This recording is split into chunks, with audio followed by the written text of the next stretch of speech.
After coming back to life, Lisa no longer cared where Ethan went or what he did. I no longer got angry when he took all the allowance the Quinn family gave us and handed it to the orphaned mother and child of his fallen comrade. I didn't cry or threaten him with death just because he postponed registering our marriage. I once thought that was enough for me to let go. But then he told me to give up my official employment quota at Brookdale Textile Mill and give it to Sophie Winters. He spoke in such a righteous tone, saying Sophie was raising a child on her own and that as an officer's wife, how could I be so narrow-minded? I simply smiled gently and said, "All right." Then I quietly glanced at the calendar on the wall. In just a few days I would be leaving for the South to attend college, and that textile mill 2 years from now would undergo massive layoffs.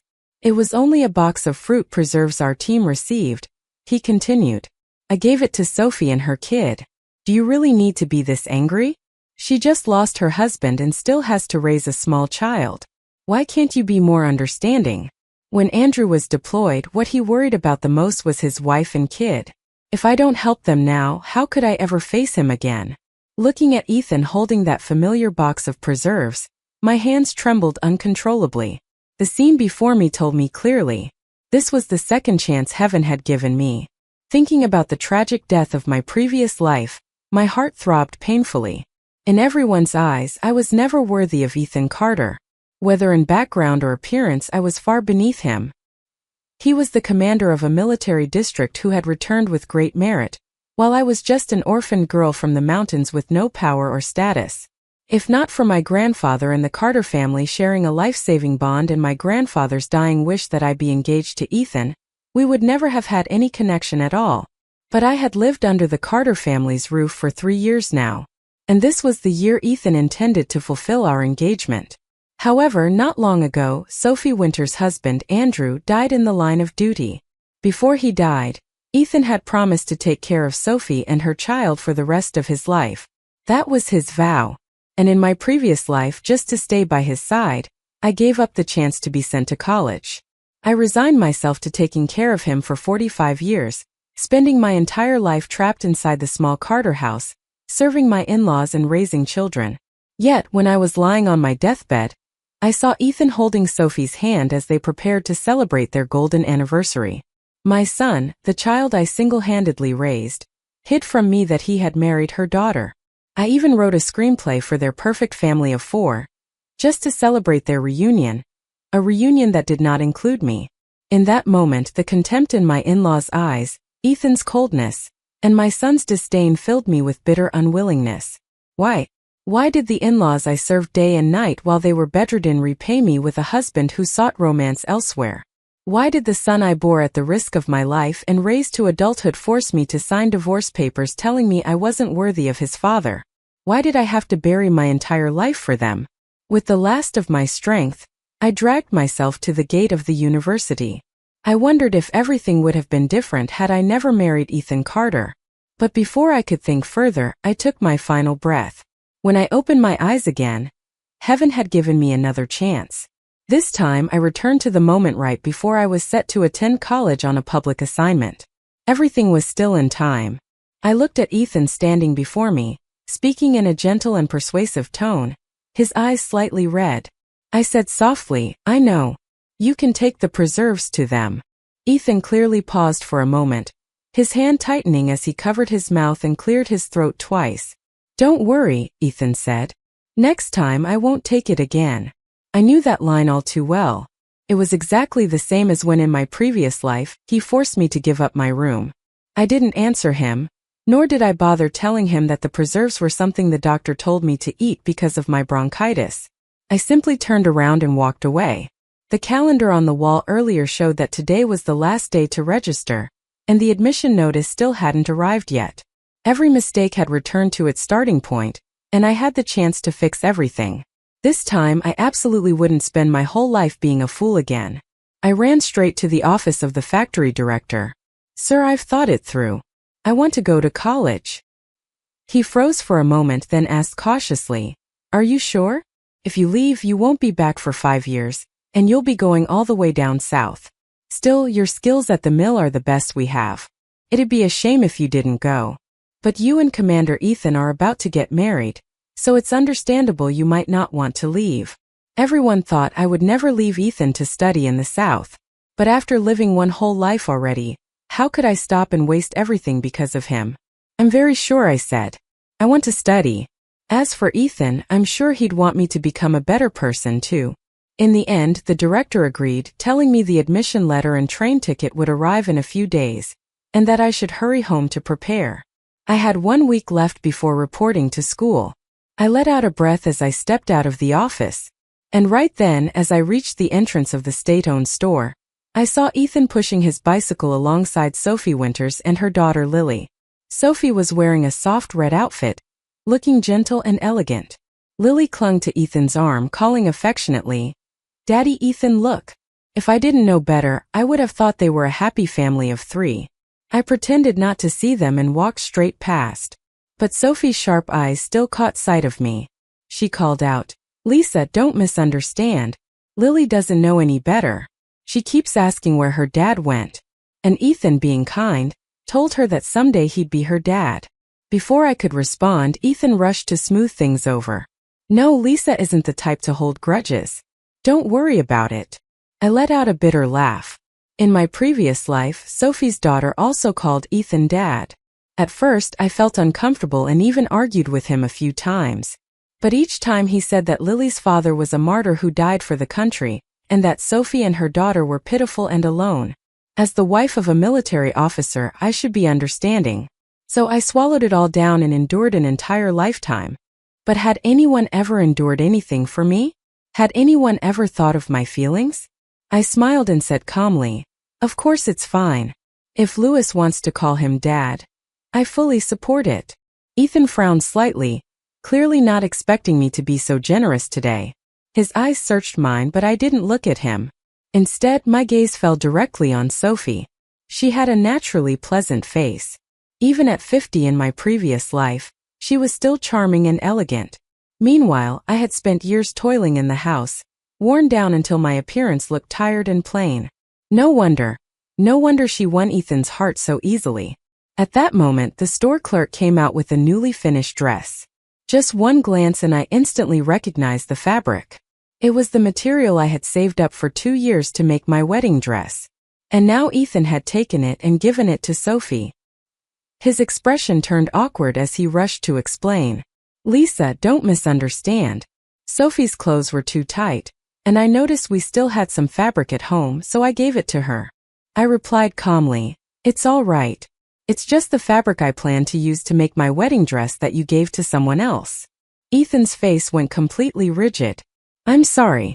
I didn't know," Ethan said. "I promise I'll get you another piece before the wedding." Meanwhile, Sophie Winters looked aggrieved, pretending she wanted to return the dress to me. "I'm sorry, Lisa. Here, take it back. I can wear a smaller size instead." I glanced at the dress, not because it didn't fit me, but because I felt nothing but disgust. "That color suits you," I said. "You should keep it." Without caring about the stunned look on both of their faces, I turned and left. When I got home, I immediately went to my room and began packing. The house had 2 bedrooms and a living room bought by Ethan's grandfather as a wedding home for us.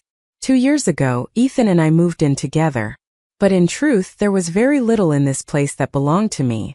The only things tied to me were the wool sweaters and scarves I had knitted for Ethan over the years. Things I never got the chance to give him.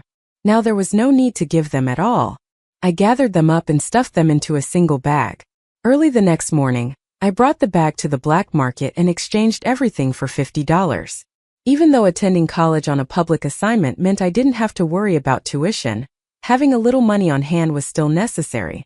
After that, I bought a few essentials to take with me, then returned home. As I approached the apartment building, I saw the lights already on.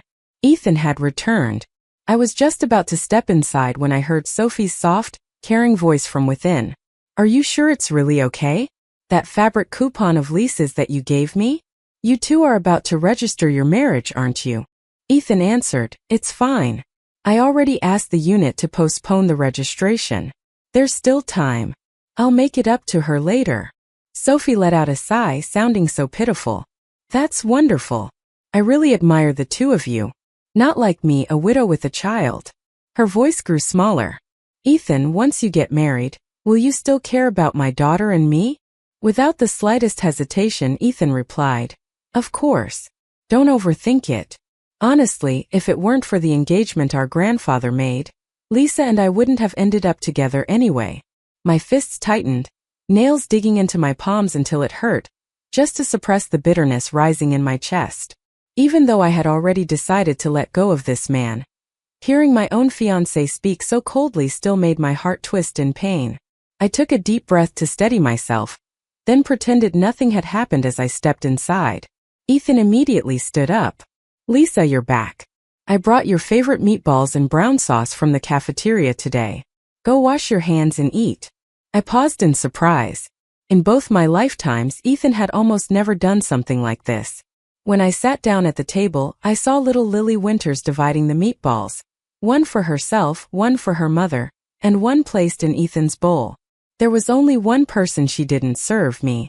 Ethan noticed and quickly picked up the meatball from his bowl to place it in mine. The room instantly grew strangely quiet, the only sound being Lily's cheerful chatter echoing awkwardly above the dinner table. After we finished eating, I quietly returned to my room and locked the door. Not long after, there was a knock. It was Ethan. Irritated, I opened it, only to see Sophie and Lily standing there as well. Then Ethan spoke. "Lisa, Sophie's place has a leak. They've tried fixing it several times, but it's still not done. I was thinking maybe they could stay here for now. Your room over here is pretty spacious, so you could move into my room, and we can let them use yours. Would that be okay?" If this had been my previous life, I would have agreed without a second thought. But now, not only was I not angry, I even smiled gently. "That's fine. They're the wife and daughter of your fallen comrade. It's the right thing to do. No matter what, in only 5 days I would leave this place forever. This house belonged to him. Whoever stayed here or didn't stay here no longer mattered to me." The next morning, Ethan was busy carrying bags and packages as he helped Sophie Winters and her daughter move in. The sight annoyed me, but just then the factory director called me to pick up my admission notice and train ticket.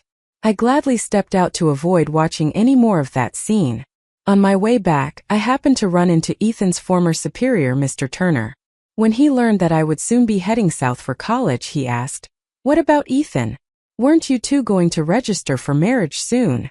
I simply shook my head. "I've thought it through. We're not compatible." Hearing that, he immediately tried to persuade me, saying that with my current circumstances, Ethan was the best support I could hope for. But he didn't know how deeply I regretted marrying that man in my previous life. I only nodded politely and asked him to keep this to himself, then turned back home. As soon as I opened the door, I saw Sophie wearing my apron as she busied herself cooking in the kitchen. Her daughter Lily was playing with crayons, scribbling all over my favorite tablecloth. Ethan, who was always so particular about cleanliness and order, stood there watching Lily with a gentle, indulgent smile, not the slightest bit bothered. I said nothing and didn't waste any emotion on it. I just quietly went to my own room. Not long after, there was a knock. When I opened the door, Ethan stood there holding a cloth bag full of fresh leches. In this era, leches cost $30 a pound, shockingly expensive. "Lisa," he said, "I've moved out to the living room. I'll sleep on the couch tonight. You go ahead and rest in the bedroom comfortably." I nodded, taking the bag of fruit, and was just about to close the door when Ethan hesitated, then spoke. "Today I met your factory director," he said.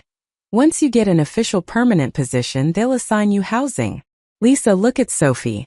She hasn't been at the factory long, and she's raising a child alone. Life isn't easy for her. How about you give her your chance at the permanent position? That way, the two of them will have a place to live. As the wife of a commanding officer, you should have vision, think for others, live for the collective. That's what true generosity is. In my previous life, he had said these exact same words. And because I couldn't bear to part with the man I thought I would build a family with, I quietly gave up my opportunity to attend public university, never telling anyone. But the next day, Ethan even forced me to give up the permanent position to Sophie as well. I refused, and we fought a terrible fight. In the end, with no other option, he reluctantly dropped the idea. The following year, with Ethan's financial help, Sophie passed an adult university exam, then went abroad to study, eventually becoming a renowned returning professor admired by everyone. Meanwhile, only a few years later, the textile mill underwent layoffs. Those without degrees or connections, including me, were the first to be dismissed, with no one caring or offering help.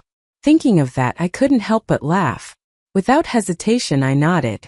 All right, I agree. Ethan lit up with joy and grabbed my hand tightly. Lisa, I knew you were the most understanding. I've made you suffer, but don't worry.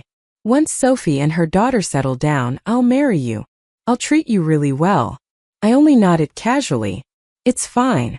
Too bad that the two of us would never have a future anymore. For the next 2 days, I avoided seeing Ethan as much as possible. Whenever he came home from work, I found an excuse to chat with the neighbors instead. It wasn't until 3 days before my departure, late at night, that when I returned from the neighbor's house, I found the place in complete chaos, as if it had been turned upside down. The luggage I had carefully packed long ago was torn open, and my heart clenched as I rushed to the next room. Sure enough, little Lily was holding a pair of scissors in her hand, surrounded by shredded scraps of fabric scattered all over the floor. They were the practice pieces I had prepared meticulously for my college assessment. When she saw my eyes widen, Lily wasn't frightened at all. Instead, she cheerfully held up a hole-filled piece of fabric and proudly showed it to me. Auntie Lisa, your fabric is so pretty. I used it to make clothes for my doll. Look. In front of me, that dirty doll was wearing what used to be the most precious piece of silk I had brought with me, now reduced to a torn, perforated mess. My head exploded. I lunged forward and yanked it out of her hand. Who gave you permission to touch my things? Lily was startled at first, then immediately burst into loud sobs. You mean, lady? You hit me. I'll tell Daddy Ethan to kick you out of the house. She dropped to the floor and wailed even louder. Her crying quickly attracted attention. Ethan Carter rushed in from the living room. Lily, what's wrong? Why are you crying? He scooped her up, face full of distress, while Sophie Winter stood beside him with red eyes. Lisa, if you're unhappy that we moved in, just say it. You don't have to take it out on a child. She only took a few pieces of your fabric to make doll clothes. Did you really have to make such a big deal out of it? Then she ran to the memorial photo of Andrew Winters, tears streaming down her face as she wailed. Andrew, you died for this country, and now your daughter and I are being bullied like this. Seeing the two of them crying so pitifully, Ethan bent down, picked up the shredded fabric from the floor, and handed it to me. Lisa, I know this fabric is precious to you. On behalf of Lily, I'm sorry. For a moment I softened. I had never imagined he would side with me, but the very next sentence froze my entire body. But no matter what happened, you shouldn't hold a grudge against a child. Lisa apologized to Sophie and Lily. Let's just drop this. Ethan frowned sharply, his tone growing impatient. Lisa, don't make this difficult. I let out a cold laugh, leaning against the wall. Behind him, Sophie began sobbing even louder when she saw I didn't apologize. Lily only accidentally ruined your things. If it's such a big deal, I can compensate you. But was it worth hitting a child over? Anger surged through me. I held up the mangled fabric. Compensate me? How exactly do you plan to compensate for this? This is my assessment project. I stayed up for months working on it. Every stitch, every thread I made with my own hands. Tell me, how will you compensate for that? Ethan's expression shifted instantly. This is the project you stayed up the last few nights to finish? I didn't answer. My whole body was shaking with fury. Sophie opened her mouth to say something, but Ethan stopped her and led her out to the living room. He closed the door, sighed, and wrapped his arms around me. Lisa, Lily's just a kid. She didn't mean it. You're the adult. Just let it go. I know having Sophie and her daughter here makes you uncomfortable. I promise they'll move out soon and we'll have our space back like before. So, please be the bigger person. Don't hold grudges against a child. Okay. In my previous life, Ethan had also said the exact same thing to me. Lisa, you shouldn't argue with a child. She's just a kid. Why take it so seriously? But I asked myself, on what grounds was I expected to endure? Was I supposed to repeat the same mistakes, bowing my head again and again, swallowing everything in silence for the rest of my life? I looked down at the shredded fabric in my hands, ruined beyond repair, just like the relationship between me and Ethan, already broken without any hope of mending. Every last bit of hesitation inside me vanished. I shoved Ethan away hard. His eyes widened in shock as I bent down, grabbed the filthy doll off the floor, and threw it straight out the window. This time I would not endure anything. I returned to my room and locked the door tight. Immediately afterward, Lily's heartbreaking screams echoed from the next room. She kept wailing that the doll was her favorite one in the world. Ethan tried comforting her for a whole hour. And in the end, he had to promise he would buy her the newest doll the very next morning before she finally stopped crying. The following morning, the three of them left the house hand in hand. As soon as the door clicked shut, I pulled out the suitcase I had prepared long ago and made up my mind to leave earlier than planned. Before going, I left an envelope on the table, my annulment letter, along with 2 short sentences. Ethan Carter, I'm leaving. And as of today, our engagement is over. I understand your promise to Sophie and her daughter, and I know in your eyes I've always been a burden. Now it's all settled. I wish all of you happiness. After that, I took the bus to the train station and exchanged my ticket for the earliest departing train. Only when I finally sat down in my seat did all the tension inside me, built up over the past few days, slowly begin to unravel. Looking out the window at the endless green stretching along both sides of the tracks, I felt my spirits ease with each sway of the train. In my previous life, for the sake of the Carter family, I sacrificed my youth. I was trapped inside a 4-walled house with no freedom, no future. I died without ever knowing how vast the outside world really was. Now that I had been reborn, I was completely awake. Nothing and no one could stop me from moving forward anymore. The engagement with Ethan was never something he truly wanted. That was why he was cold and indifferent. So, I no longer needed to care about him either. My life would not revolve around him again. I had my own ambitions, my own career, an entire world waiting to be explored. This time, going south for college, I was the one chosen by the factory to study advanced textile techniques, sent as a representative to contribute to the nation's economic reforms. Compared to that purpose, Ethan Carter was pitifully insignificant. After more than 10 hours on the train, I finally arrived. Guided by student volunteers, I made my way to the Academic Affairs office to complete the registration process. Everything was arranged smoothly.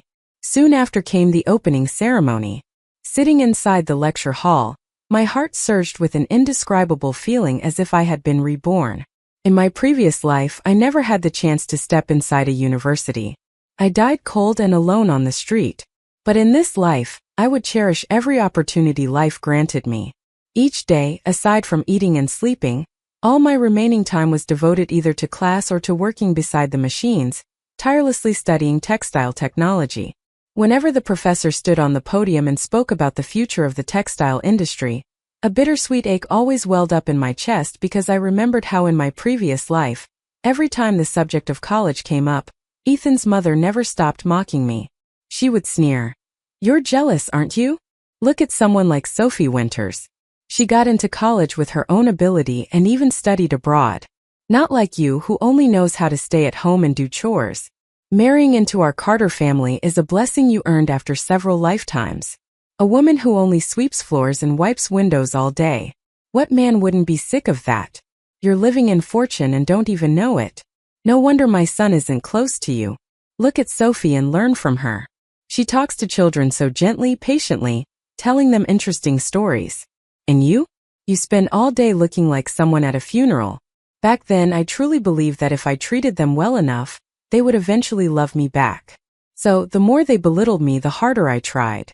Slowly, I lost myself entirely, all for the sake of a tiny sliver of approval. Only when I died did I realize how ridiculous and miserable that life had been. Thinking of that, I took a deep breath and ruthlessly shoved all those memories into a dark corner of my mind. I focused everything on the path ahead. I gradually adapted to the busy and fulfilling life of studying here, and my memories of the Carter family faded, pushed far back into my mind. But I didn't expect an uninvited guest to suddenly appear. The next time I saw Ethan Carter was 3 months later. That day my classmates and I had just walked out of the cafeteria, and were heading back to class when I saw him standing in front of the lecture hall carrying luggage, looking disheveled. His face was tired and dusty. I frowned. "What are you doing here?" Ethan stared at me, unable to believe his eyes. Only when I spoke did he finally recognize that the woman standing in front of him was Lisa. Because I majored in fashion design, my classmates and I often tried on new styles, varied cuts, fresh looks, and with the warm, humid southern climate, my skin had become noticeably fairer. I no longer looked sickly, yellowish, or aged like before, so his shock was understandable. But conversely, he now looked like a completely different person. A worn-out face, unshaven, his uniform wrinkled, unpressed, even stained with a large oil blotch on the sleeve. I grew impatient. If you have something to say, say it. I'm busy. Ethan finally came back to his senses, his eyes widening. Lisa, why did you break off our engagement? Didn't we agree? Once Sophie and her daughter were settled, we'd go register our marriage. His tone was full of anger and confusion. I met his eyes, my voice icy. Ethan Carter, when did I ever say I would register with you? And you moved our registration date without telling me a word. The letter I left before I left clearly stated the engagement was terminated. Wasn't that official enough? Ethan frowned, still unable to understand. Why, Lisa? Wasn't our engagement something we both understood? If you're still mad that Chloe accidentally cut up your fabric that day, then I apologize for her. After you graduate and return home, we can register. Okay. He reached out as if to take my hand, but instead brushed the stack of fabric I was holding, knocking it to the ground. In that instant, the scene of my fabric being shredded by Chloe in my previous life flashed through my mind. I didn't hesitate. I slapped him hard. The sound echoed sharply. The slap left a bright red mark across Ethan's cheek. He stared at me, stunned, completely unprepared for such a reaction. He wanted to get angry, but with the students around watching, he could only swallow it down. Students walking by made him swallow his anger, and let out a long, frustrated sigh instead. Lisa, I know you're still upset because Lily ruined your work. It's understandable you're angry, so I won't hold that slap against you, but you need to understand kids messing around at home is normal. If you had kept your materials stored away more carefully that day, none of this would have happened. So honestly, the blame isn't entirely on her. You played a part in it too. I laughed not because it was funny but because I was furious. His daughter secretly opened my luggage, took the fabric I had prepared for my graduation assessment, and cut it into little pieces for her toys. And now he was blaming me for not putting things away properly. On top of that, Lily had clearly been pretending to cry that day. Even when he carried her into the room, she turned around and made faces at me, mocking me. But I knew that no matter what I said, Ethan Carter would never believe me. In his eyes, I was always the one at fault. And Sophie and her daughter were always the victims, the ones who deserved forgiveness and protection. I had never expected Ethan to defend me the way he defended Sophie, but I also never expected that he would turn around and side with them, forcing me to apologize. My voice grew cold, sharp as a blade. Ethan Carter, who are you to apologize on her behalf? And another thing, the one who was wronged was me. But instead of defending me, you blame me just so I'll swallow the humiliation and apologize to them. You told me to give them my room. I had nowhere left to store my materials, so I kept them in my backpack with the zipper closed. Tell me, how else was I supposed to protect them? Lisa, wait, Ethan said, grabbing my arm. I didn't mean it like that. It's just Sophie said she saw your fabric lying on the bed. So I cut him off immediately. You don't need to explain anything. Whatever existed between us ends here. And from today on, don't ever come looking for me again. I turned and walked away, but Ethan panicked and grabbed my wrist tightly. Lisa, there must be some misunderstanding. Just listen to me, okay? I never wanted to break up with you. If the problem is Sophie and Lily, I swear I'll tell them to move out as soon as we get back. Let's just start over. All right. I let out a short, bitter laugh, enunciating every word clearly. Ethan Carter, how do you still have the face to say that? You're right. You never wanted to cancel the engagement. But while you were with me, you always treated me like a burden. Isn't that true? And I heard every word you said to Sophie that day. You said that if it weren't for your grandfather's engagement agreement, you and I would never have ended up together. So now I'm helping you. Congratulations. You're finally free to devote yourself wholeheartedly to the person you truly want to protect. I'm giving your little family of 3 my blessing. Saying those words felt incredibly liberating. I wasn't angry anymore. I wasn't resentful. All I felt was a quiet, peaceful relief. Ethan stood frozen as if struck by lightning. After a long moment, he finally lifted his head, stunned. Lisa, you misunderstood. That day I just misspoke, that's all. I never thought about not marrying you and about Sophie and Lily. You know, before he died, Andrew asked me to take care of them. It's also something the unit entrusted me with. I swear on my honor as a soldier, there is nothing between Sophie and me. In my previous life, Ethan Carter had told me the exact same words. He said nothing was going on between him and Sophie, that he only felt sympathy for her and her daughter. But after we married, in every matter large and small, Sophie was always his top priority. Even the day I went into labor and nearly died from complications, he still took Sophie and Lily to the amusement park. The child I risked my life to bring into this world was gradually shaped and influenced by them, slowly growing distant from me until eventually, when my son married Lily, I didn't even know about it. I only heard the news after the wedding was already over. How ridiculous. Thinking back to all those days in my previous life when I pretended to be generous, crying in silence, feeling wronged every single day. It was exhausting. But now I no longer needed to endure anything because I truly no longer cared. I looked straight into Ethan's eyes, my expression emotionless. She was your promise to a fallen comrade. Treating her and her daughter well is the right thing to do. But Ethan Carter, I can't accept a husband who repeatedly abandons his own wife for another woman. That's why it ends here. From now on we live our own lives. Don't interfere with mine anymore. Ethan ran a hand through his hair, his voice filled with desperation. Lisa, why won't you believe me? I let out a cold, humorless laugh. My gaze icy, my smile devoid of emotion. Why? Because I already lived through a failed marriage like that once. I will never go back to it. I suddenly remembered something from my past life. How Ethan once planned to adopt Lily as his own daughter to put her under his household registration. I don't want Lily to grow up without a father like you did, living a lonely life. He clearly knew that was the deepest wound in my heart. Yet, he brought it up again and again without hesitation. For Sophie and her daughter, he had no problem stabbing me right where it hurt most. Just like now, he claimed he had no feelings for Sophie, but after spending years side by side, how could emotions not develop? The thought alone made me feel nauseated, and I no longer wanted to waste even a single word on him. I spoke coldly. Ethan Carter, enough. I already decided to break off the engagement. After leaving you, I realized the world is actually bright and beautiful. The girl who used to cling to you is gone. Leave. Don't ever appear in front of me again. Without hesitation, I turned to walk away. The moment I did, Ethan rushed forward to grab me again, but a strong hand clamped down on his arm. A deep, steady male voice cut through, cold and clear. Are you all right? I've been watching him harassing you nonstop. The man who had appeared was none other than my senior from the same department, Adrian Ling.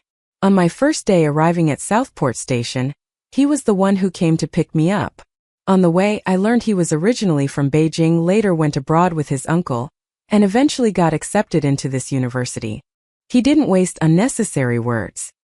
He stepped forward, positioning himself protectively in front of me, his eyes cold as he looked at Ethan. Comrade, you're not a student here. You shouldn't be on this campus. And I witnessed you repeatedly harassing my classmate. Just then the class bell rang. Students poured into the hallway from every direction, all stopping to look at the commotion. Ethan's face went pale, then flushed, utterly flustered. And no, it's not like that. Lisa is my fiancée. I came here to take her home. Adrian turned to me, his tone serious. Is what he said true? I shook my head firmly, like shaking a drum. No. Before I left, I wrote a clear annulment letter. Right now, there is absolutely nothing between us. Hearing that, Ethan panicked. His face flushed red as he tried to rush forward and grab my hand again. Lisa, you can't say that. I don't agree to annul the engagement. I looked sideways at Adrian, calm and composed. Adrian, he's truly troublesome. He comes looking for me every single day, nonstop. Could you ask the student office or campus security to escort him out? Adrian nodded, then turned to a nearby classmate and whispered, Go get campus security. Very soon after that, Ethan Carter was forced to leave the campus on the grounds of harassing a student, But he still refused to give up. Day after day, he kept sending me registered letters, which meant I had no choice but to go to the post office to sign for them. In the letters, Ethan wrote, "Lisa, whether you believe me or not, there is truly nothing between me and Sophie Winters. Focus on your studies in the South. When you come back, we'll register our marriage. I'll treat you well for the rest of our lives. Let's pretend the annulment never happened." But Ethan's vows had never been trustworthy. In my previous life, he had said countless words just like these. Yet the moment he turned around, he was already holding hands and exchanging loving glances with Sophie. I coldly tore all the letters into pieces, then went to the post office and changed my telegraph code so that any future mail from him would be redirected somewhere else. As long as he never bothered me again, that was enough. For the rest of this life, Ethan Carter and I would never have anything to do with each other again. Once Ethan was no longer harassing me, I could finally devote myself completely to studying and researching textile technology. Watching plain, meaningless pieces of fabric gradually transform into beautiful garments under my own hands filled me with a sense of satisfaction nothing else could compare to. And besides that, another person began appearing more and more often by my side, my senior Adrian Ling. At first he said he was worried Ethan might come looking for me again. So, every day he personally escorted me to and from class. The campus was huge, and whenever we had to switch buildings, he would pedal his large 28-inch bicycle and take me across the grounds. Later on, he started bringing me small gifts, but I always turned them down. I knew he liked me. His gentle, sincere gaze was incredibly hard to ignore, even if I tried. Once he told me, "You have a kind of feminine strength. I can't take my eyes off you." I only smiled without responding. Having lived one life already, all I wanted now was to focus on my studies.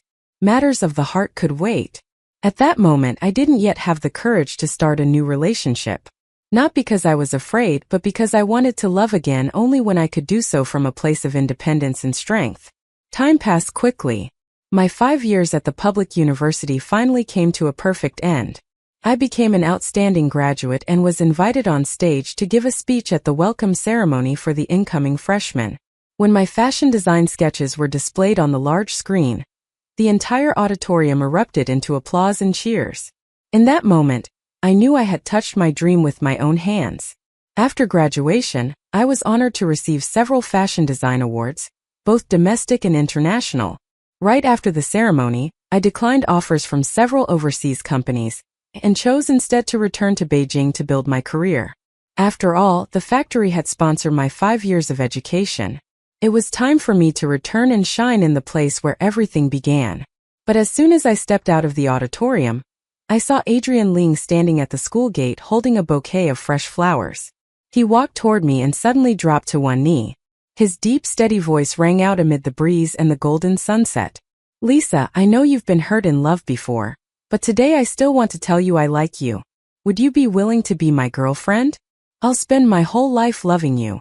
I stood there looking at the man who had quietly been by my side for 5 entire years, never pressuring me, never intruding, always silently protecting me. During all those years, he never once forced me to answer anything. He was simply there whenever I needed him. Amid the cheers and applause from my friends, my heart finally found its answer. I smiled, my eyes slightly misty with emotion, and slowly said the 2 words, "I agree." The next day, Adrian and I boarded the train back to Beijing. On the way, we unexpectedly ran into Mrs. Warren, who used to work with me at the textile factory and had since left to run a trading business. The moment she recognized me, she hurried over to chat. Then casually she said, "Lisa, did you know Ethan Carter and Sophie Winters registered their marriage last year?"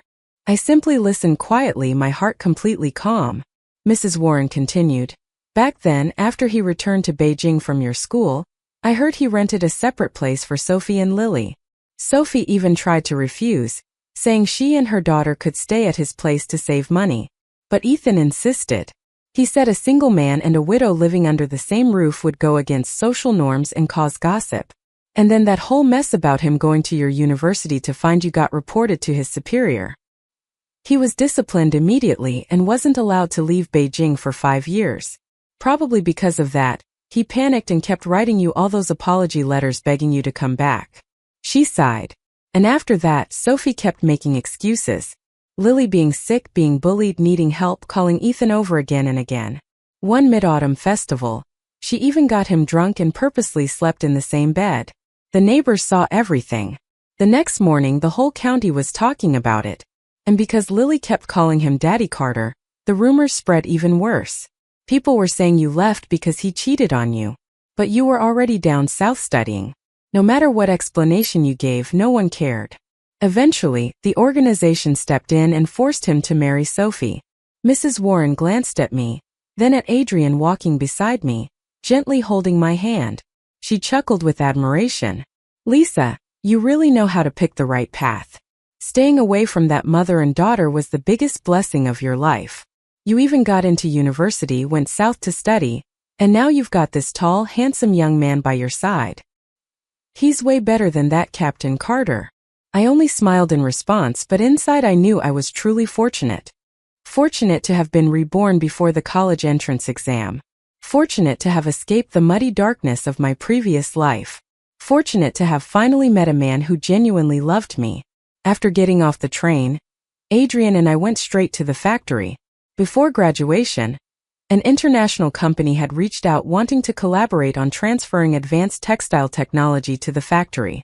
This trip back was mainly to discuss the details of that cooperation.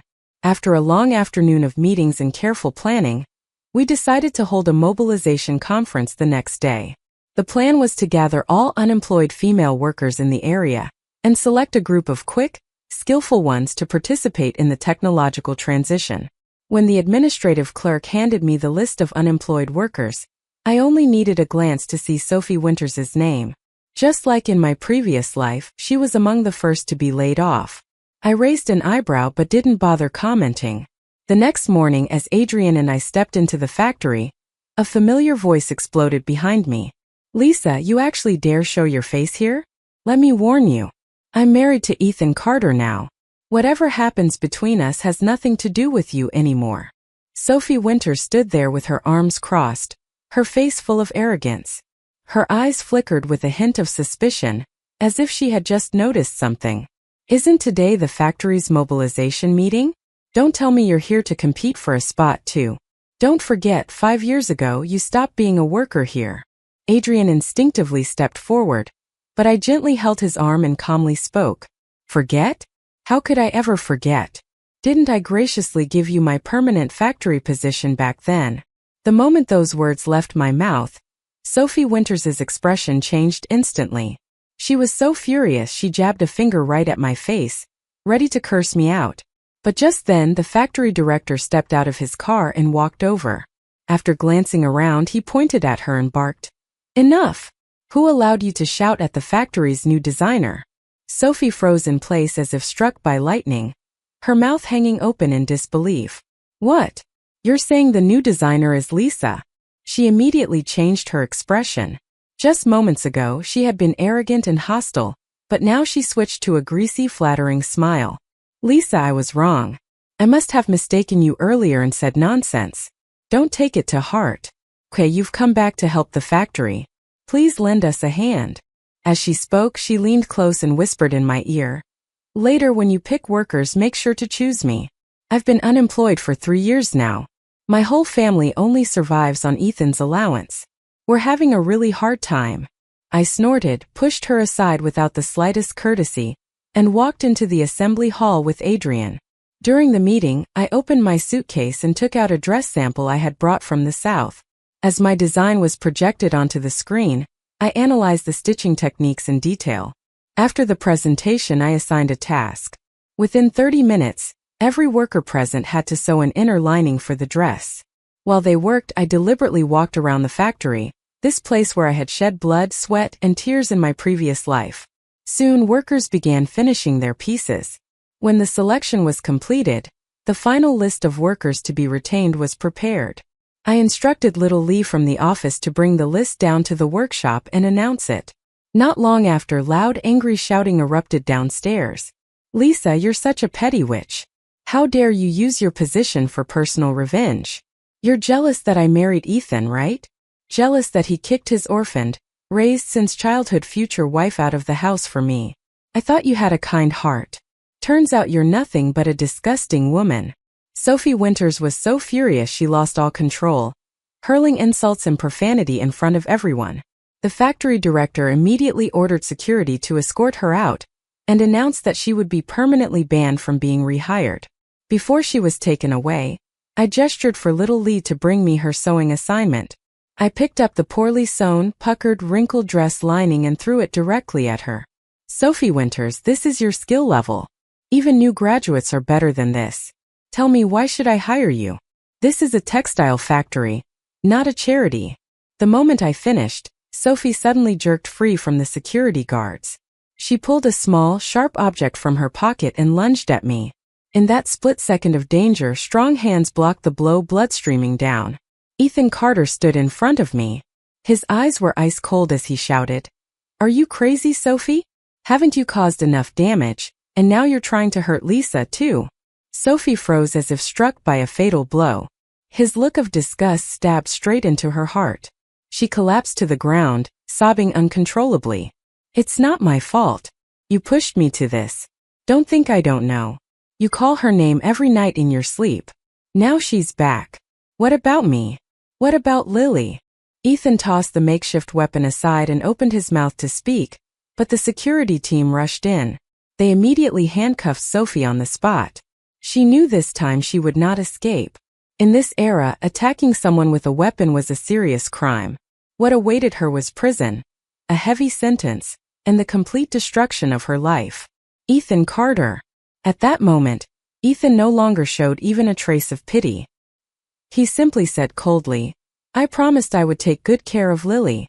Adrian hurried over and wrapped his arms around me, pulling me close, gently stroking my shoulder as he whispered reassurance, afraid that even the slightest thing might hurt me. Over his shoulder, I saw Ethan's eyes fixed on me, filled with pain and loss. In a low, almost pleading voice he said, "Lisa, can we talk for a moment?" When our eyes met, I almost didn't recognize the man standing in front of me. In my previous life, Ethan Carter had always been poised and confident, a commanding officer who walked with his head held high and eyes bright with determination. But now in front of me stood an unshaven, weary man, hair graying and messy, looking lost and hollow, like someone who no longer knew where he belonged. He finally spoke, his voice trembling.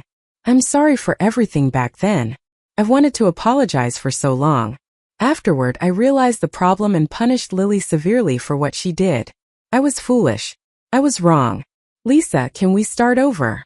I let out a bitter laugh and looked straight at him, my gaze ice cold. "Ethan Carter, did you forget you're a married man? You really love betraying people that much?" His face stiffened. His fingers trembled as they rubbed the side of his pants leg. "I can get a divorce. Just give me a little time. I can do it." I cut him off immediately, my voice firm. "Never, Ethan Carter. Stop lying to yourself. You dare say you never had feelings for Sophie Winters? You claimed it was just taking care of her. But what you were doing was hiding your feelings behind duty and righteousness." I continued, my voice steady and resolute. "I already lived far too long in that twisted relationship. My life only truly began after I left you, and you no longer deserve to stand beside me." With that, I took Adrian's hand and walked away without looking back. Behind me came the sound of a choked sob, then louder, breaking into wails. Ethan stood in the middle of the factory courtyard, crying from quiet tremors to full despairing screams. That cry carried regret, pain, and torment. 2 years later, I had become the owner of the first private fashion studio in Beijing. Our dress designs became a nationwide sensation, even featured on the Spring Festival Gala, the most prestigious stage in the country. And in that same year, Adrian Ling proposed to me. In his eyes, I saw a love that was complete, genuine, and without hesitation. Not long after, I became pregnant. Today, Adrian drove me to the largest hospital in Beijing for my prenatal checkup. The moment we reached the hospital gate, I unexpectedly encountered someone from my past. Since our last conversation, I hadn't seen Ethan again. I heard he had retired early and taken his family back to his hometown. Now he was hunched over, pushing a wheelchair.